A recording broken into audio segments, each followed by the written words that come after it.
اس کے بعد مجھے اور تمام مسلمانوں کو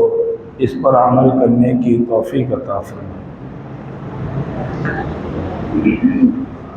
سب سے زیادہ اعلیٰ اور اشرف عظمت، عزت، بلندی جو اللہ تعالیٰ نے عطا فرمائی ہے وہ حضرت محمد مصطفیٰ صلی اللہ علیہ وسلم کو اللہ تعالیٰ نے عطا فرمائی۔ اس دنیا میں جو بھی نظام چل رہا ہے یا قیامت تک چلے گا وہ سب کا سب حضور صلی اللہ علیہ وسلم کے صدقے سے چل رہا ہے اور قیامت تک چلے گا۔ اللہ تعالیٰ نے آپ صلی اللہ علیہ وسلم کو بے شمار عزت عظمت عطا فرمائی، لیکن اتنی عزت و عظمتوں کے بعد بھی جو آپ صلی اللہ علیہ وسلم کا اخلاق تھا، جو آپ صلی اللہ علیہ وسلم کے حسن تھا، آپ صلی اللہ علیہ وسلم کا طور طریقہ تھا، عادات تھی اس معاشرے میں، اس جیسی دنیا کے اندر اور کسی کے پاس بھی نہیں تھی۔ اسی لیے اللہ تعالیٰ نے آپ کے اخلاق کو کہا کہ وَإِنَّكَ لَعَلَىٰ خُلُقٍ عَظِيمٍ، کہ آپ کو جو اللہ نے اخلاق دیا ہے وہ اخلاق عظیم عطا فرمائے، کہ بہت بڑے اخلاق کے اللہ نے آپ کو مالک بنایا۔ ویسے تو دنیا کے اندر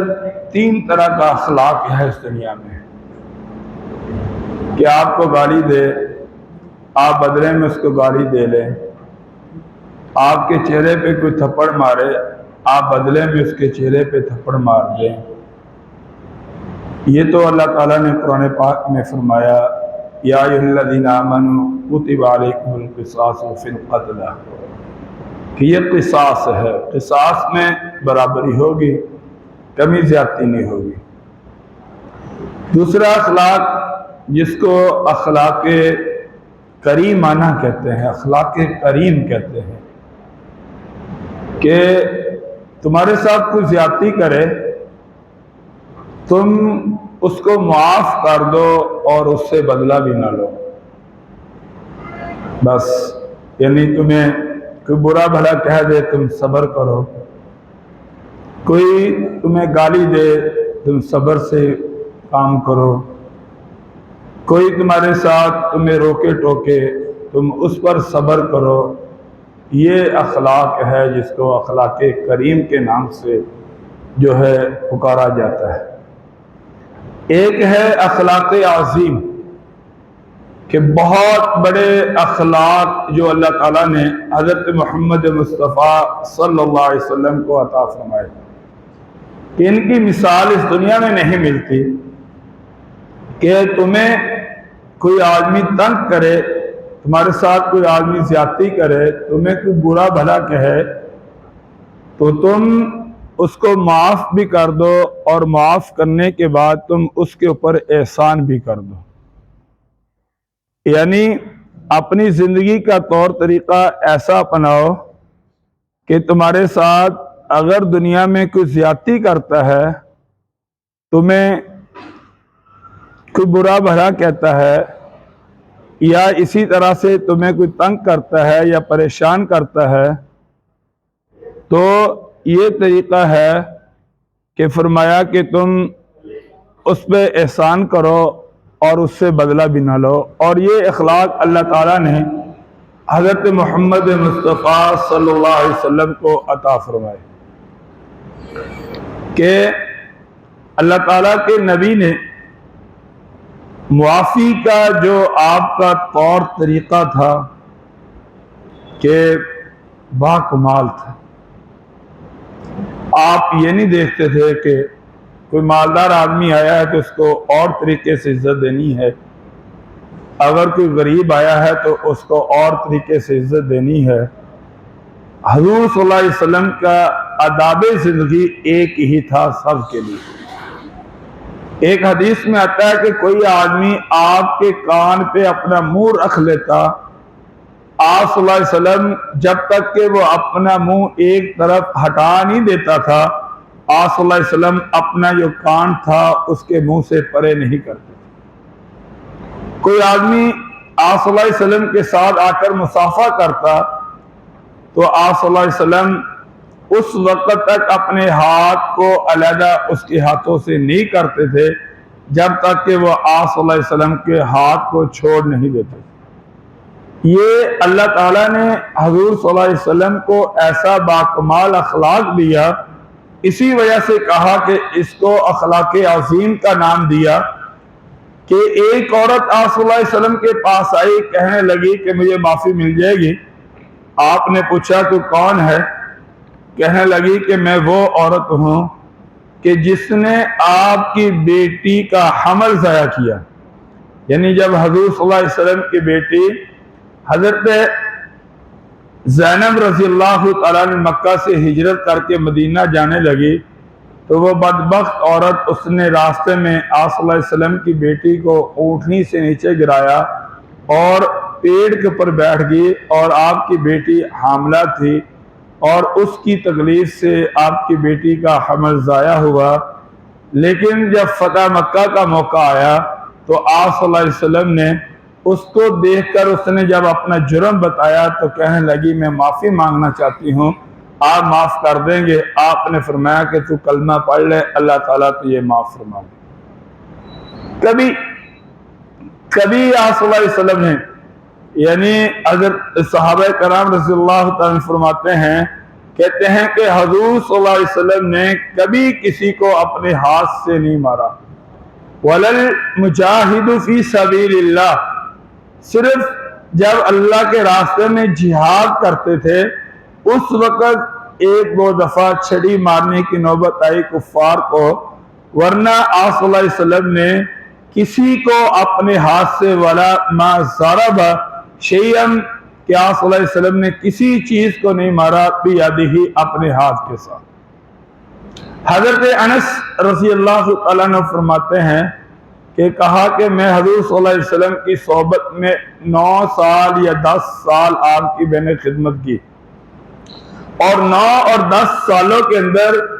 میں نے کبھی نہیں دیکھا کہ حضور صلی اللہ علیہ وسلم نے غصے کے ساتھ مجھے ڈانٹا ہو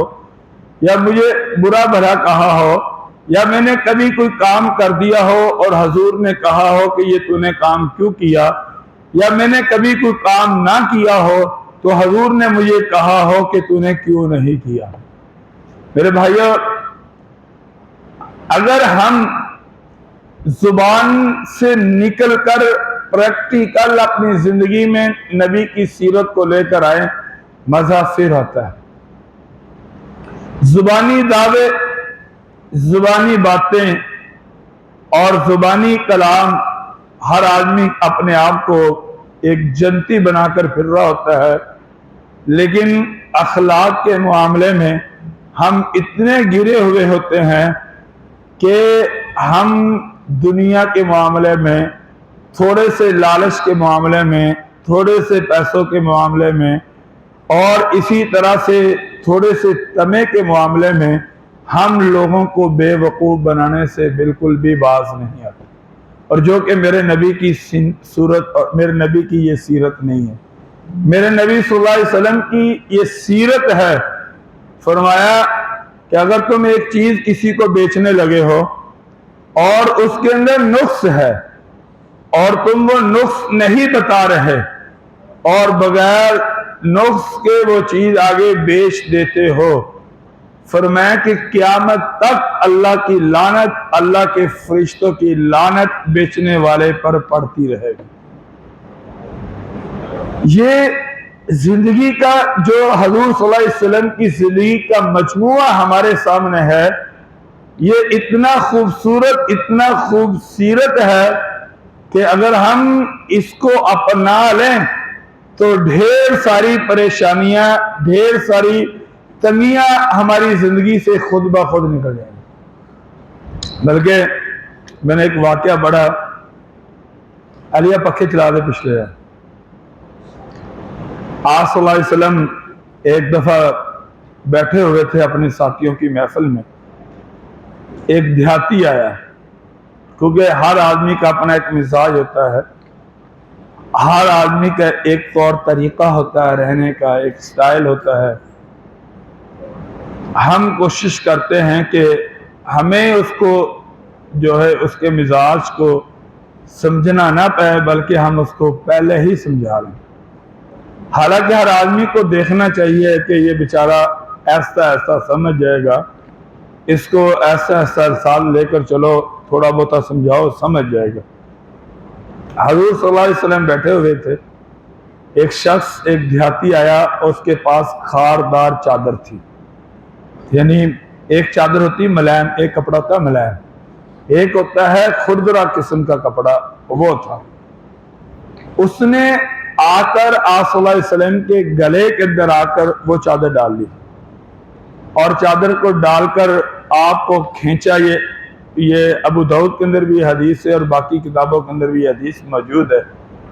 کہ آپ کی گردن کے اندر وہ چادر ڈال کر اس نے آپ کو کھینچا۔ اگر ہمارا ملازم تھوڑا سا اونچی آواز سے بول پڑے تو ہم اس کو فائر مارن تک جاتے ہیں اور دعویٰ کرتے ہیں کہ ہم نبی صلی اللہ علیہ وسلم سے محبت کرتے ہیں۔ دعویٰ ہمارا یہ ہے، تھوڑا سی کمی، تھوڑی سی غفلت، تھوڑی سی سستی ہماری کسی ساتھی کی ہو جائے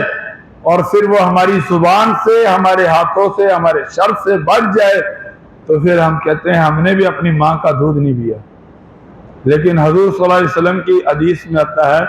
کہ یہ گردن سرخ ہوگی ان کے کھینچنے کی وجہ سے، اور پھر صرف کھینچنے سے اس نے صبر نہیں کیا، بلکہ ساتھ یہ بھی کہنے لگا کہ میں 2 اونٹ لے کر آیا ہوں،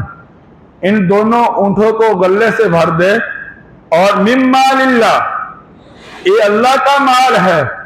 فرمایا کہ ولا مالک ولی ابیک، نہ یہ تیرا مال ہے اور نہ تیرے باپ کا مال ہے۔ آپ مسکرا پڑے، آپ نے کہا چادر گلے سے نکالے گا تو پھر ہی تجھے کچھ دوں گا، اب چادر سے تو نے میری گردن پکڑ چکی ہے۔ تو آپ صلی اللہ علیہ وسلم نے پھر کہا کہ اس کے دونوں اونٹ غلے کے بھر دو۔ یہاں تک میں نے حدیث خود پڑھی ہے۔ آگے ہم نے اپنے علماء سے سنا ہے کہ آپ صلی اللہ علیہ وسلم نے فرمایا کہ اب تو راضی ہے، رضیتا، تو راضی ہے؟ کہنے لگا ابھی نہیں۔ پھر آپ اپنے گھر گئے، وہاں سے اٹھا کر آپ نے ان کو کچھ دیا، کہا کہ اب تو رضیتا، تو راضی ہے؟ کہنے لگا لا، ابھی تک نہیں۔ پھر آپ دوسری بیویوں کے گھر گئے، یہاں تک کہ آپ نے اپنے گھر کا توشہ، جو کچھ مال وغیرہ تھا، سب کچھ اٹھا کر اس کو دے دیا، اور پھر کہا کہ ارضیتا، کیا اب تو راضی ہے؟ نعم، کہنے لگا نعم رضیت، ہاں اب میں راضی ہوں۔ فرمایا کہ اب ساتھیوں میں آ کر تو اپنی رضا بتا۔ پھر وہ آیا اور آ کر کہا کہ میں حضرت محمد مصطفیٰ صلی اللہ علیہ وسلم پر اب کیا ہو گیا ہوں اور راضی ہو گیا۔ میرے بھائیو، اللہ تعالیٰ نے آپ کو بڑا صبر دیا، پہاڑوں سے بڑا صبر آپ کے پاس تھا، پہاڑوں سے بڑا حوصلہ آپ کے پاس تھا، پہاڑوں سے بڑا عزم آپ کے پاس تھا، پہاڑوں سے مضبوط ارادے آپ صلی اللہ علیہ وسلم کے پاس تھے، پہاڑوں سے مضبوط آپ صلی اللہ علیہ وسلم کے حوصلے تھے، پہاڑوں سے مضبوط آپ صلی اللہ علیہ وسلم کے کام تھے، اور آپ صلی اللہ علیہ وسلم نے اس معاشرے میں رہ کر اس معاشرے کو سدھارا، اور اس کو اپنے اخلاق سے سدھارا، اپنے زبان کی مٹھاس سے سدھارا، اپنے عمل سے سدھارا، اپنے فعل سے سدھارا، اپنے قول سے سدھارا، اور اس معاشرے میں رہتے ہوئے ان کو بتایا کہ تہذیب کیا ہوتی ہے، ادب کیا ہوتا ہے، اور زندگی سکون سے کیسے گزاری جاتی ہے، زندگی کا اخلاق کیا ہے، زندگی ہم سے چاہتی کیا ہے، اور ہم کر کیا رہے۔ وہ لوگ کہ جو ایک پانی کی باری کے اوپر جن کی کئی سال لڑائیاں آپس میں ہوتی کہ پہلے پانی میں نے لگانا ہے، دوسرا کہتا پہلے میں نے لگانا ہے، میری باری ہے، میری باری، پھر ایک دوسرے کو قتلوں کے اوپر آ جاتے، لیکن جب حضور صلی اللہ علیہ وسلم نے ان لوگوں کو تعلیم دی، ان کی تربیت کی، تو ایک جنگ کے موقع پر ایک صحابی مشکیزہ پانی کا لے کر آیا اور اس کے سامنے اس کا بھائی ہے، اس نے پانی کو طلب کیا، ابھی اپنے ہونٹوں پہ پانی کے گھونٹ لگنے والے تھے، ساتھ والے نے پانی کو طلب کر دیا، کہا کہ پہلے اس کو پلا دو۔ جب اس کے پاس پہنچا تو ساتھ والے نے پانی کو طلب کیا، کہا کہ اس کو بچا دو۔ پھر چوتھے کے پاس، یہاں تک کہ جب آخر میں پہنچے تو وہ بھی شہید ہو گئے اور پہلے بھی شہید ہو گئے، اور پانی کسی نے نہیں پیا۔ اور یہ تعلیم دی کہ مسلمان وہ ہے جو اپنے بارے میں نہیں سوچتا، جس کی سوچ محدود نہیں ہے، جس کی فکر محدود نہیں ہے۔ یعنی مسلمان کی یہ سوچ نہیں ہے کہ بس میرا کام سیدھا ہو جائے، باقی سارے لوگ جو ہے پھنس جائیں، مرتے ہیں مر جائیں، کسی کو کچھ ملے یا نہ ملے، بس مجھے مل جائے۔ فرمایا کہ یہ مسلمان نہیں ہے۔ مسلمان کی سوچ اجتماعیت کی ہوگی، مسلمان کی سوچ انفرادیت کی نہیں ہوگی۔ مسلمان نفع پوری دنیا کا سوچے گا، اپنا نہیں سوچے گا۔ مسلمان وہ ہوگا جو لوگوں کا نفع کرے گا، لوگوں کا بھلا کرے گا، لوگوں کا فائدہ کرے گا، اگرچہ اس کو اپنے آپ کو تکلیف میں بھی ڈالنا پڑے تو اس کو اس چیز کی کوئی پرواہ نہیں۔ یہ تعلیم ہے حضرت محمد مصطفیٰ صلی اللہ علیہ وسلم کی، یہ اخلاق ہے حضور صلی اللہ علیہ وسلم کا کہ آپ صلی اللہ علیہ وسلم، حضرت انس رضی اللہ عنہ فرماتے ہیں لم یکن رسول اللہ صلی اللہ علیہ وسلم سبابا، کہ آپ صلی اللہ علیہ وسلم نے کبھی کسی کو گالی نہیں دی، پوری زندگی میں آپ نے کبھی کسی کو گالی نہیں نکالی۔ اور ہم ایسے بدبخت ہیں، دن میں بے شمار گالیاں اپنے ملازموں کو نکالتے ہیں، بے شمار گالیاں اپنے ماتحتوں کے اوپر بچھاڑ کر دیتے ہیں گالیوں کی، لیکن میرے نبی کی سنت یہ تھی کہ انہوں نے کبھی کسی کو گالی نہیں دی۔ اور فرمایا کہ ولا لماما، فرمایا کبھی کسی کو ملامت نہیں کی، بلکہ آپ کے سامنے پکا ہوا کھانا آتا، اگر آپ پسند کرتے آقا لہو آپ اس کو کھا لیتے، اور اگر آپ کو وہ پسند نہ ہوتا تو آپ صلی اللہ علیہ وسلم اس کو نہیں کھاتے۔ کھانے کی وجہ سے اپنے گھر کے اندر لڑائی نہیں ڈالی، سالن کی وجہ سے آپ صلی اللہ علیہ وسلم نے اپنے گھر کے اندر لڑائی نہیں ڈالی، بلکہ آپ دیکھتے کہ اگر وہ آپ کو کھانا پسند ہوتا آپ کھاتے، اگر نہ ہوتا چھوڑ دیتے۔ بلکہ آپ کی بیویاں کہتی ہیں کہ حضور صلی اللہ علیہ وسلم اپنے گھر کا کام اپنے ہاتھوں سے کرتے، آپ صلی اللہ علیہ وسلم اپنے کپڑے اپنے ہاتھوں سے سیتے، اپنے جوتے اپنے ہاتھوں سے سیتے، اور اسی طرح سے گھر کی صفائی کام کاج آپ صلی اللہ علیہ وسلم اپنے ہاتھوں سے کیا کرتے تھے۔ اور یہ نبی کی سنت ہے کہ اپنے گھر کے کام کاج وغیرہ کرنا۔ سست آدمی، نکما آدمی اللہ کے نبی کو اللہ کو پسند نہیں، بلکہ وہی آدمی پسند ہے جس کو گھر کے اندر سکون سے رہنا آتا ہو اور گھر کا ماحول جو ہے وہ سکون سے رکھتا ہو۔ اسی طرح سے اس سے بھی دلچسپ ایک واقعہ کہ آپ صلی اللہ علیہ وسلم ایک دفعہ بیٹھے ہوئے تھے، مسجد نبوی میں بیٹھے ہوئے، ایک دیہاتی آیا، دیہاتیوں کے کام بڑے نرالے تھے، اس نے آ کر مسجد میں آ کر پیشاب کرنا شروع کر دیا۔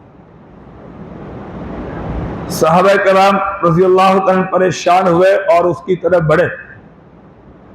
آپ صلی اللہ علیہ وسلم نے فرمایا رک جاؤ، انما بعثتم میسرین ولا معسرین، کہ اللہ تعالیٰ نے تمہیں آسانیوں کے لیے بھیجا ہے، لوگوں پہ تنگیوں کے لیے نہ بھیجا۔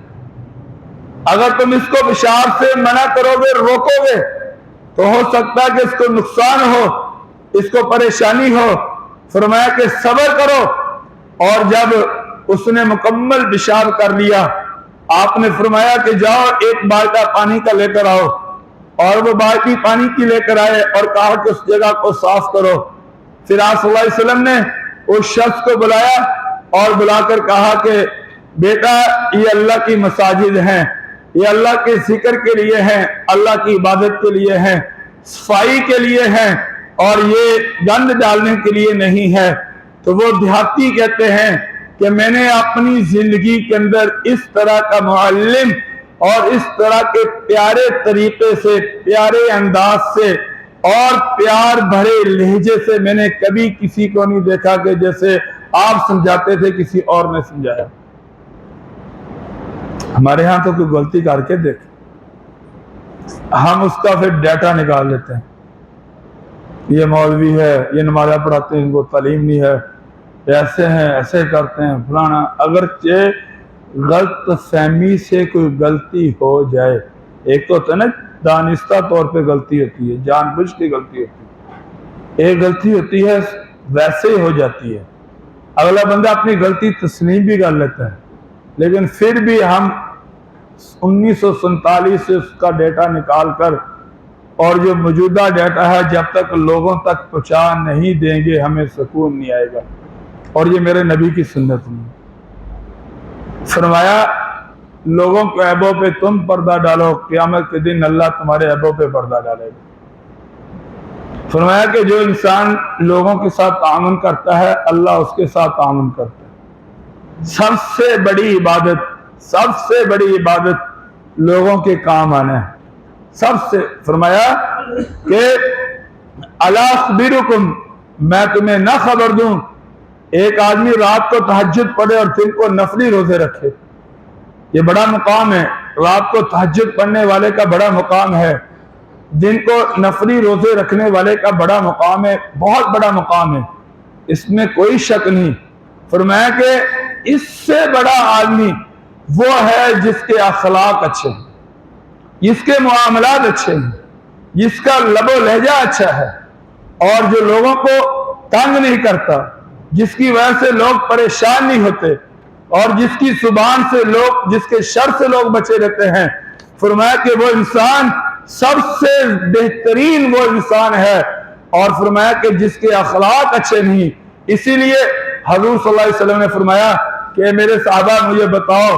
کہ میری امت کا سب سے غریب آدمی کون ہے، میری امت کا سب سے غریب آدمی کون ہے۔ یہ بات صحابہ نے کہا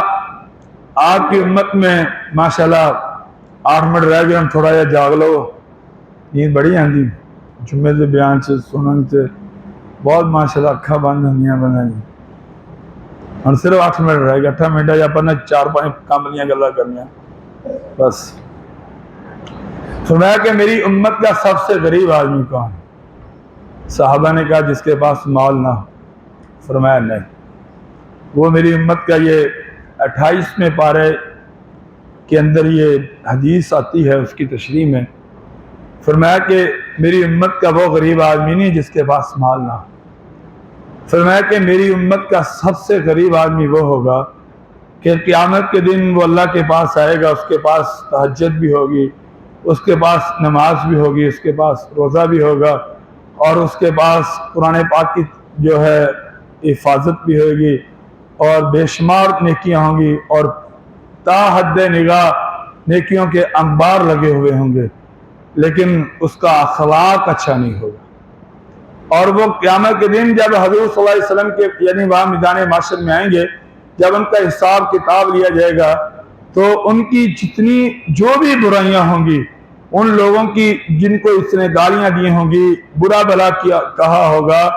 اور گالی اور تھپڑ مارے ہوں گے، فرمایا کہ اس کی نیکیاں ان کو دے دی جائیں گی، اور ان کی برائیاں اس کو دے کر اس کو جہنم میں ڈال دیا جائے گا۔ فرمایا کہ یہ شخص سب سے زیادہ میری امت کا غریب شخص ہوگا۔ اسی لیے آپ صلی اللہ علیہ وسلم نے فرمایا کہ ان من احبکم، کہ الیہ، میرے نزدیک سب سے زیادہ محبوب، یعنی جس کو حضور صلی اللہ علیہ وسلم سب سے زیادہ پسند کرتے ہیں، فرمایا کہ وہ شخص ہے احسن اخلاقا، جس کے اخلاق سب سے زیادہ اچھے۔ اخلاق کا اچھا ہونے کا مطلب یہ نہیں ہے کہ جو تمہیں روٹی کھلا دے تم اس کو روٹی کھلا دو، یہ اخلاق ہے، یہ اخلاق نہیں ہے۔ یا تمہارے ساتھ جو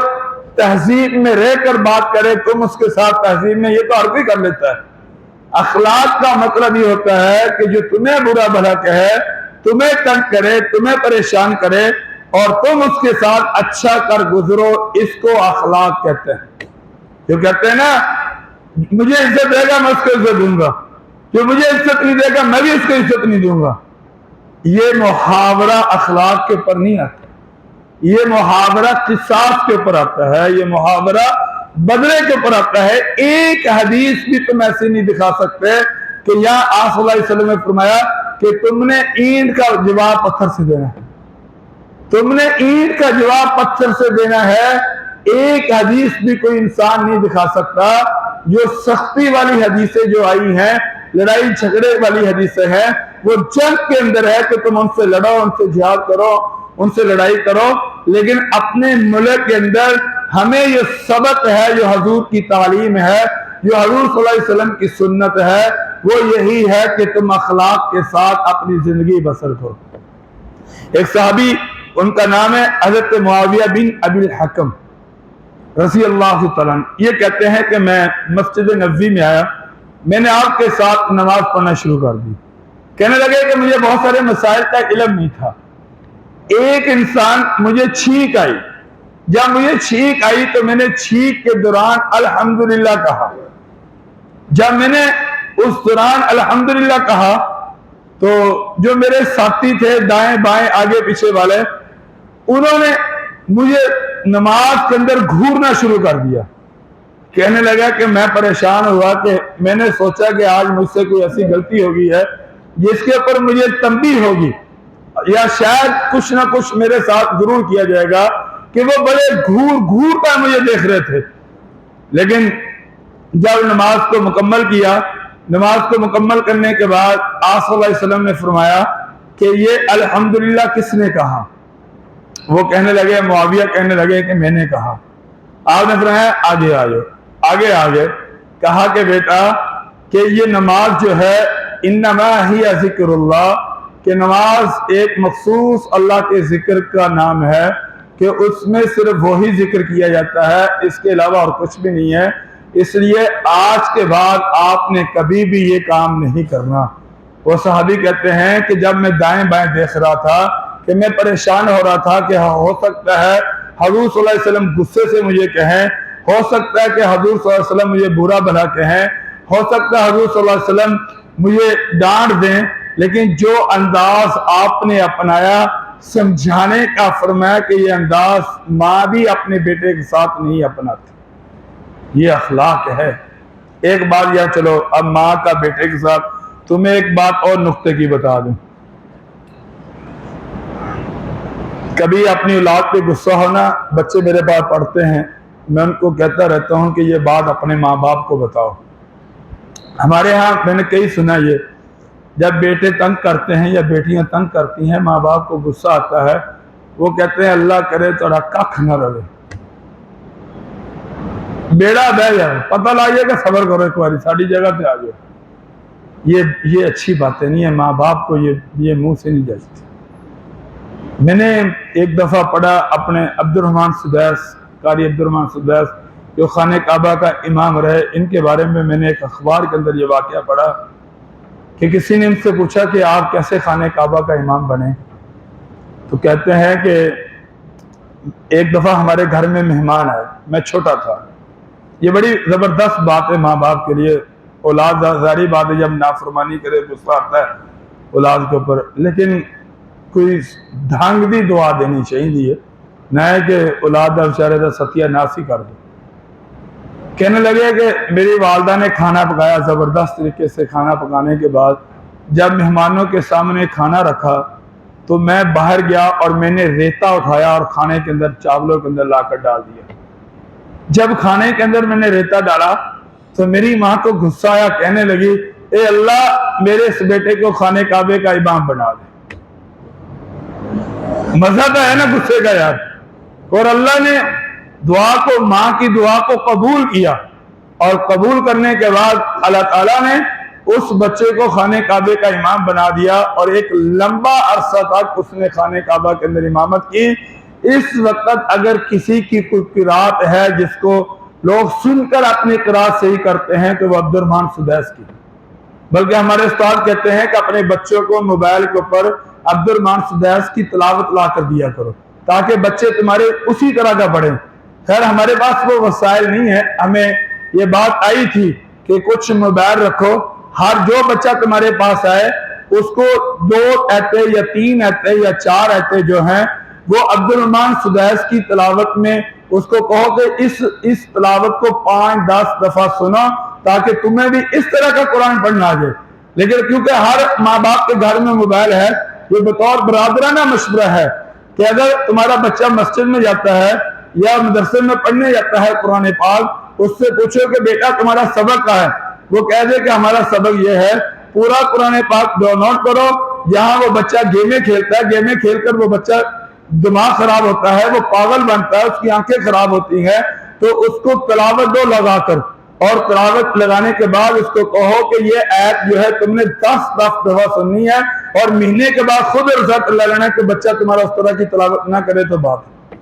یہ خود ہم نے یہ طور طریقے خود اپنانے ہیں، اور یہ حضور صلی اللہ علیہ وسلم کی سنت ہے، سیرت ہے کہ گھر کے اندر ایسی تہذیب، ایسی سیرت اپناؤ کہ بچوں کے سامنے تم نمونہ بنو. جو ماں باپ خود فجر کی نماز نہیں پڑھیں گے، بچے کیا پڑھیں گے؟ جب ماں باپ خود بچوں کے درمیان میں بیٹھ کر ٹی وی دیکھیں گے، فلمیں دیکھیں گے، بتاؤ بچے خود ٹی وی پہ یہ فلموں پہ نہیں لگیں گے؟ جب ماں باپ خود جو ہے باہر سے فلمیں بڑھا کر اپنے بچوں کے سامنے رکھیں گے تو بتاؤ وہاں کہاں سے خیر آئے گی؟ بالکل بھی خیر نہیں آئے گی. میرے بھائیوں، اگر ہمارے اندر حضور والی تہذیب، حضور والے آداب ہوں گے تو پھر کامیابی ہوگی. بلکہ آپ صلی اللہ علیہ وسلم کے یہ بھی ایک طریقہ ہوتا تھا کہ فرمایا کہ ایک دفعہ بچوں میں بیٹھ جاتے، بچوں کو دور کھڑا کرتے، کہتے کہ جو بچہ مجھ تک پہلے پہنچے گا اس بچے کو میں انعام دوں گا. آپ کھجور ہاتھ میں پکڑ لیتے یا کوئی اور چیز، پھر بچے آپ کی طرف دوڑتے، حضرت حسن، حضرت حسین، حضرت فضل اور جو آپ کی خاندان کے بچے ہوتے وہ دوڑ کے آپ وسلم کے پاس، کوئی آپ کے ہاتھ کو چومتا، کوئی آپ کے چہرے کو چومتا، کوئی آپ کے سر کا بوسہ لیتا، کوئی آپ کے دائیں کوئی بائیں بوسہ لیتا، اور آپ ان کو انعام تقسیم کرتے رہتے. یہ میرے نبی کا اخلاق تھا میرے بھائیوں. بلکہ ایک دفعہ ایک حدیث میں آتا ہے کہ آپ نے کہا بتاؤ جس نے مجھ سے قرضہ لینا ہے. ایک صحابی کھڑا ہوا، کہا کہ میں نے آپ سے 3 دینار لینے ہیں. فرمایا کہ اس کو فلانی جگہ سے 3 دینار دے دو. ایک دفعہ فرمایا کہ میں نے کسی سے ظلم کیا، وہ آج مجھ سے بدلہ لے لے. قیامت کے دن نہیں، ہم یہ جنازوں میں اعلان کرتے ہیں اس نے کسی کا لینا دینا ہے تو آج کر لو، ہم دیں گے. 70% لوگ نہیں دیتے، 30% لوگ دے دیتے ہیں. لیکن ہمیں بھی اپنے مرنے سے پہلے اپنے لیے یہ اعلان کرنا چاہیے کہ بھائی میں نے کسی کا کچھ دینا ہے تو مجھ سے لے سکتا ہے. میں بھول گیا ہوں یا 2 سال ہو گئے 3 سال ہو گئے ہیں، میں نے اس کے پیسے نہیں دیے ہیں، وہ مجھ سے لے سکتا ہے تاکہ وہ دیے جائیں. آپ صلی اللہ علیہ وسلم نے یہ اعلان کیا کہ میں نے کسی کے ساتھ زیادتی کی، وہ مجھ سے بدلہ لے لے. ایک صحابی کھڑا ہوا، کہا کہ آپ نے میرے پیٹ پہ چھڑی لگائی تھی. فرمایا کہ تم بھی لگا لو. کہا کہ میرا پیٹ کے اوپر کپڑا نہیں تھا، آپ کے پیٹ پہ کپڑا ہے. آپ نے قمیص اتار کر دائیں طرف رکھ دی. کہا کہ لے لو. وہ صحابی آیا، اس نے آپ کی ختم نبوت والی مہر کو بوسہ دیا اور آپ کے جسم کے ساتھ چپٹ گیا اور کہا کہ میں نے نیت کی تھی کہ میں آپ کے جسم کو بوسہ دوں گا، تو میں نے تو یہ لینا تھا. تو میرے بھائیوں، جو کائنات کے نبی جس کو محبوب یعنی خدا کہا جاتا ہے، امام الانبیاء کہا جاتا ہے، جس کے لیے یہ کائنات بنی ہے، جس کی وجہ سے یہ کائنات چل رہی ہے، جس کی وجہ سے اللہ نے جنت کو بنایا ہے، جس کی وجہ سے اللہ نے زمین و آسمان کو بنایا ہے، جس کے لیے فرشتوں نے سلام آئے، جس کی وجہ سے فرشتوں نے جو درختوں نے احترام اور ادب کو مد نظر رکھا، زمین نے ادب اور احترام کو مد نظر رکھا، جس کے نام پر جنگل کے شیروں نے اب جنگل کو چھوڑ دیا، جنگل کے درندوں نے جنگل کو چھوڑ دیا، اور جس کے لیے اللہ کے فرشتے آسمانوں سے زمین پر آتے تھے، جس کے نام پہ بخشش ہوگی، جس کے نام کی وجہ سے جنت میں داخلہ ملے گا، جس کی صورت سیرت کو اپنانے کی وجہ سے قبر روشن ہوگی، دنیا بنے گی، آخرت بنے گی. جب وہ نبی اپنے اخلاق سے اس طرح اعلیٰ ہے، اپنا بدلہ دینے کے لیے اس دنیا میں تیار ہے، تو ہم تو بھائیو گناہوں کے ڈھیر ہیں، گندگی کا ڈھیر ہے، ہمارے پاس سے بے شمار غلطیاں ہیں، بے شمار اذیتیں ہیں. تو ہمیں بطریق اولیٰ موت سے پہلے اپنے معاملات صاف کر لینے چاہیے. اللہ سے دعا ہے اللہ تعالی ہم سب کو حضرت محمد مصطفیٰ صلی اللہ علیہ وسلم والے اخلاق نصیب فرمائے. وآخر دعوانا الحمدللہ رب العالمین.